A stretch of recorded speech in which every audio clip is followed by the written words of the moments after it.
Hey, so I'm not sure. I think this is clip 8 because the last one was a long one, so I'm going to count that as 2 because it kind of morphed into 2 different topics. Clip 8 of 10. The event is. Oops. The event is on Friday. We've got a few tickets left, so if anyone wants to join us, swipe up. No, I'm just joking. That's all the bloggers say. I haven't got a clue what that means. There's a link on the Facebook page if you want to join us. It'd be a really, really good night. We're looking forward to it, raising lots of money. Tonight I just want to give a brief, there's been a little bit of a gap because I'm on holiday in Cape Verde. This is the 3rd time we've been here and it's amazing. We went on a trip around the island. The kids are loving it, love the culture, love their approach to life. Very, very different in the UK life. And we were reminded, and I wanted my children to be reminded of how privileged we are to have what we do in the UK. As an example, the guy that took us on our tour, should we give that one? Let's say we're staying in a Melia hotel, which is obviously fairly high end, and the manager of this hotel gets paid something like €45 a month for running this place. Put into context, a dental checkup, just for a regular dental checkup, there's no healthcare coverage here, is €120. So even people in good jobs, managing hotels, have to save up a lot of money. What they do have, they are extremely grateful for everything that they have. They are in the main very happy and content with their life, living very much in the moment, and a lot of the world could benefit from their approach. Reminds me very much of Jamaica. Anyway, aside from that, recommend Cape Verde for everybody. This is our 3rd visit. I want to just touch briefly on parental guilt.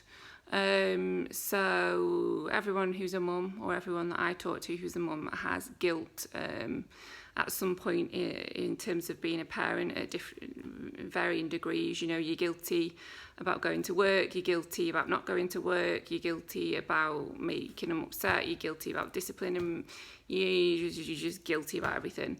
The topic that I want to talk about really is the guilt around loss. So as a mum who carried her little boy for 9 months, and I bonded with him. I knew his movement pattern. He'd wake me up at 2 a.m. every day, kick for a few hours. I'd go to work knackered, throw up, blah, blah, blah, blah, blah. Anyone that's been pregnant knows that you've bonded with your baby before they are even born. When we found out that Billy had passed away, and the midwives were trying to influence the reason for Billy's death as preeclampsia, I think the guilt had already kind of struck at that point, and it's never gone away. It's varying in degrees at different times of the year, but as the person that was his mum and that carried him and who was meant to look after him and be his advocate, I still to this day feel that I let him down and I could have done more, and I should have done more, and I should have spoken up, and I potentially could have saved him and saved our life of destruction. At the same time, the loss of Billy changed our perspective on life, certainly my perspective on life. The plan was only to have Billy. I mean, I didn't want to get on the fertility roller coaster. We were lucky to get pregnant and towards the, get to full term, given my history. And my plan was I was only going to have one. I was not really that maternal. I'm not as much, but I am a little bit of a workaholic. I like to work. I like my work. I like what I do. So I wanted to kind of strike a balance between parenting and working, and still having my career on track and stuff. So I, at that point when I was pregnant with Billy, I thought I would only ever have him. Obviously when we lost him, we knew, me and Nick agreed straight away that we wanted another baby. And that as soon as we had our post-mortem results and we knew that, we kind of knew what our care plan would look like, that we wanted to start to try and get pregnant. And we were lucky, extremely lucky, that on month 1 of taking Clomid, we were blessed with our pregnancy with Florence. Florence and Billy actually shared the same due date. Anyone that's been pregnant and knows you have an EDD, called varying things across the country. The estimated due date, EDD, they both had the exact same EDD. So this meant that all of the milestones that I hit with Florence's pregnancy were the same as Billy's. So the 6 weeks point that you find out you're pregnant, then you scan at 8 weeks, scan at 12 weeks, scan at 16, 20, and then from that point forward the anomaly scan was even on the same day. I think I've said that in a previous post. Right from the start I knew that Florence wasn't going to go full term. I flatly refused to go beyond 37 weeks despite my consultant's best efforts. I had it clear in my mind that I was not going to go through natural labour, because through this kind of grief journey I knew people that had lost their babies in labour, and I didn't want to have that kind of uncontrolled element to the birth of Florence. So I chose for an elective C-section at bang on 37 weeks. She ended up coming early because of the placenta, which I talked about in a previous post. And then, she was born. And I don't think people acknowledge the process that you go through when you have a baby after you've lost a baby, particularly if it's very soon, as it was for me. So virtually Florence was born on the 13th of October, Billy was the 24th of October. So not long after we had taken Florence home, it was Billy's first anniversary, and it was extremely, it was overwhelming, because I feel like if I'd been the advocate for Billy like I was for Florence, trusting no one could tell me anything that I hadn't already read up on or pushed for, or I was Florence's best advocate. And if I felt extremely guilty, because perhaps if I'd done that for Billy, the outcome would have been different. I also think that, people see you grieving for the baby that you've lost. And then when you get to take a healthy baby home, people think that the world is all fine and dandy again. And it was not. So I had severe postnatal depression with Florence. Ended up on that was the start of my journey with depression. I'd not previously experienced it, and was one of those people that said, "What's medication all about? Just pull yourself together." Solely believe medication certainly saved my life was probably too extreme, but I was certainly in an extremely dark place, and I didn't feel like there was a lot of support around for that type of mum, a mum of a rainbow baby, because you go through all of these emotions. Everyone around you is happy that you've now got a baby to look after, and it doesn't change the fact that you still visit your firstborn in a cemetery. And this, I've gone on to have 3 healthy little girls, and I love them to pieces, but I still to this day feel guilty that I should have done more, and that somehow it was my fault that Billy didn't make it.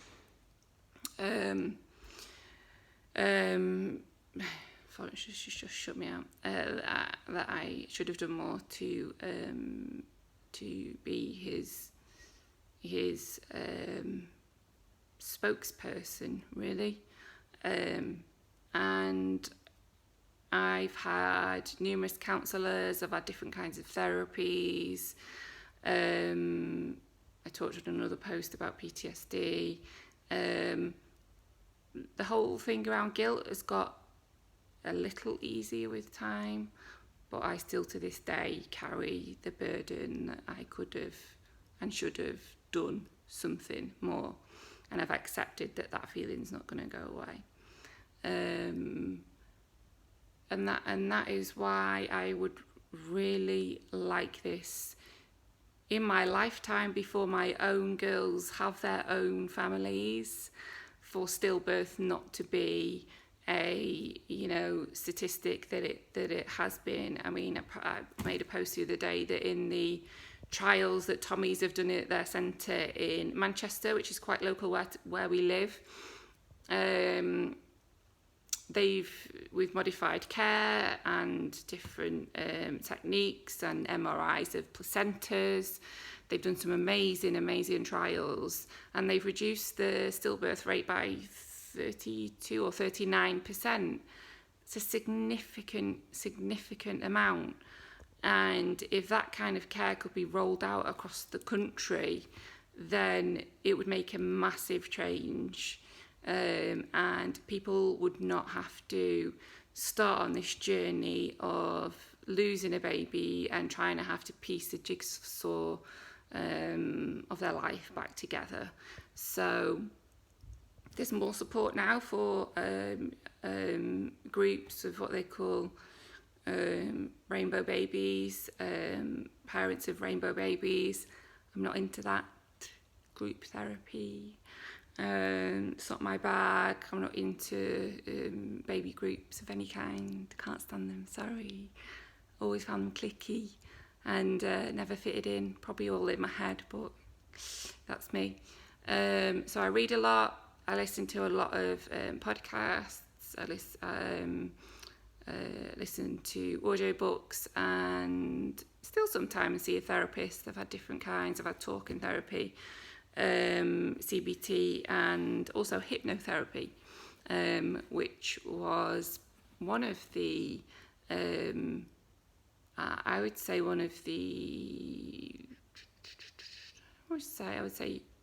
I got the much faster response to hypnotherapy, because a lot of what I do is internalize, and everything is tapped into my subconscious, which is why I struggle with anxiety and blah, blah, blah, blah, blah, and don't like talking to people about generally or group therapy and all the rest of it. That's not how I find any peace. I self-talk a lot, I internalize a lot, and hypnotherapy got to that subconscious. It took a few sessions for me to get completely out and under, because there was, someone like me doesn't kind of accept, whose mind is always running at 100 miles an hour, to go into a deep, dark hypnosis. It takes a little time, but definitely recommend it for people who are struggling, or, just keep trying. If you're not getting any kind of benefit from therapists, if you can fund it, which is a whole other topic, just keep trying to find a therapist that works for you and the type of therapy that works for you. And it could be something as simple as a Facebook group or a NetMums group. Like I found my tribe on NetMums. I got a huge amount of support from women who were in a similar situation to me, and they are still my close network today.